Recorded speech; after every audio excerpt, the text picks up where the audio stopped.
Guess who's back? Back again. Brandon's back. Tell a friend. Hey, everybody, it's Brandon from the SAS, and I'm here with another action-packed, thrilling edition of Pizza Night. Tonight, I have decided to go with a place that has been bombarding me with menus for the past, 2 or 3 months, and that place is called Bettola Italiano, and it's kind of unique in the fact that they actually delivered to my place here in Alexandria, and they're in Crystal City in Arlington. It's kind of a long drive. But my first comment on this whole thing is the name is a little long, kind of pretentious. La Bettola Italiano basically means the Italian tavern or the Italian joint. I guess that's pretty cool, but since we already know that Bettola is an Italian word, let's leave Italiano off and just call it La Bettola for the evening, all right? Just to make it a little bit more brief and easy to say. So anyway, taking a look at their box, first of all, it's a pretty nice looking box. It's not the same old you always see from the local establishments, but it is, relatively generic because it's fresh, oven-baked pizza, custom made to your order. All right. One comment I also have to say is this place is a little confusing in that they have 2 different websites. One is actually administered by grubhub.com, and when I put my address into Grubhub, it said that they didn't deliver here. Had to call, and I had ordered it through an internet special, which is 3 toppings for $11.99, but their minimum order is $12, so I had to end up ordering something else, so I got a Sierra Mist. Anyway, another confusing thing is the fact that in the menu here, it says that the minimum order is $15, so I guess they decided to tone that down a little bit. But anyway, between the 2 websites and the different minimum orders, it's a little confusing. So let's open it up, take a look. All right, so that's my large 3 topping, and that looks kind of funny. I got extra cheese, which is cool, and you can see it's kind of brown, as extra cheese often does. When there's more cheese on the top, the heat kind of reaches it first, so it browns up a little bit better.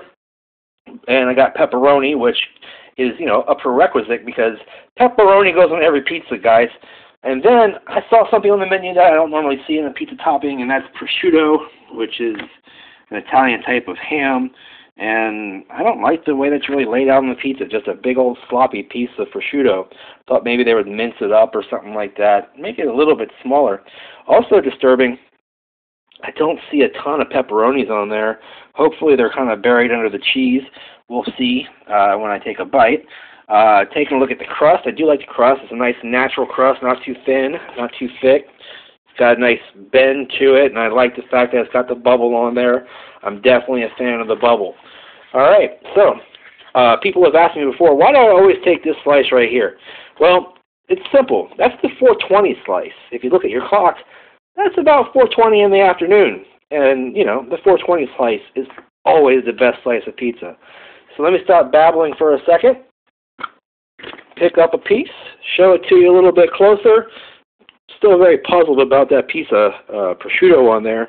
And in fact, I'm going to have to move it a little bit forward since it's not really embedded in the pizza so that I can get it in the test bite. So anyway, take a look at the relatively generic box while I take a bite.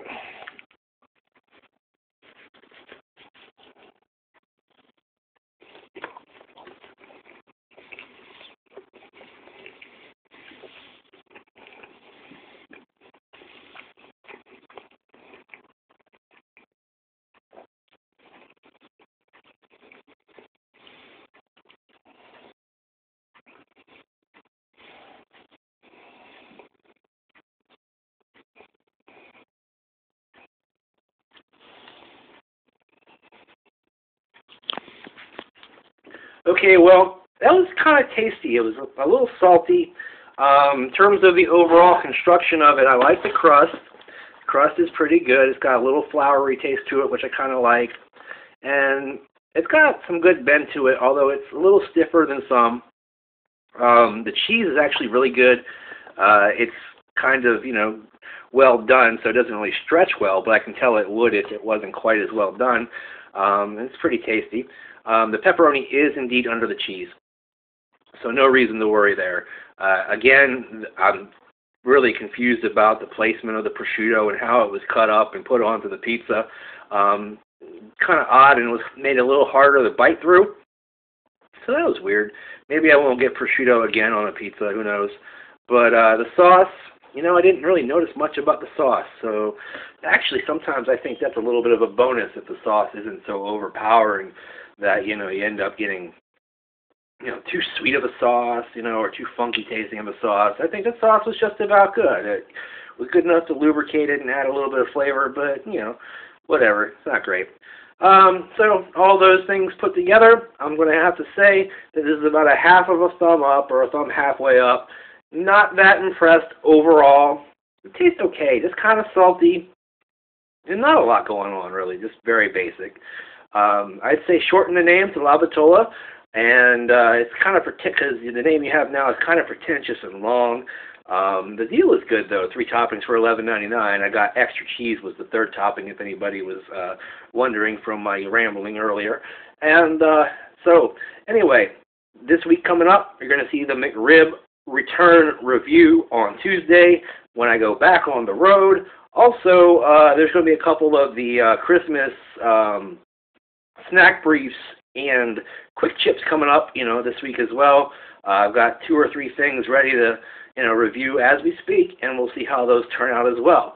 So, ladies and gentlemen, please join the SAS on Facebook. The link is down below.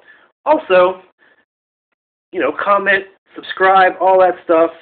Anyway, in the meantime, in between time, I'm going to get the hell out of here. I'll see you next time, guys. Bye-bye.